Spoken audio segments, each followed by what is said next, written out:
Okay, hello guys, it's Chris from FFP and I'm down here at Wil's film debut.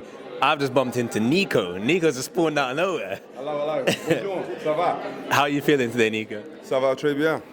There we go, there you got your answer. So how did you find the film today then? Was it what you expected? Do you have any idea what you were coming to see? Of course you knew, but did you have any idea what it was about? Yeah, I didn't. I had absolutely no idea. When I watched the trailer, I was like, this is all in French, so I have no idea. But obviously I've been watching Wil for many years, so I was knowing it was going to be a thinker, but there's going to be a lot of like plot points, take you in different directions. So I was really excited to watch the film, and yeah, I was very impressed. Okay, is there anything about the film that stood out to you? Any moments that kind of tugged on the emotions?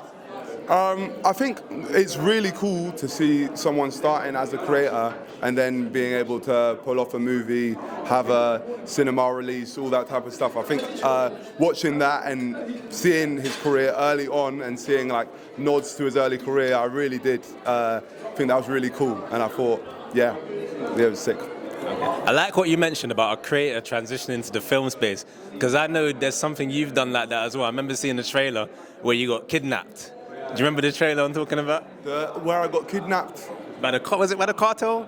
Ah, yeah, see. yeah, it was like that was like a trailer for a series which I released on YouTube. But yeah, I'm fascinated by the film world. I really like it, and then whenever a YouTuber or a Facebook creator online releases something, I always want to go out and see it. So yeah, and I think Wil did an amazing job. Okay, so lastly, can we expect something from you soon in the film space, or is it too early to say?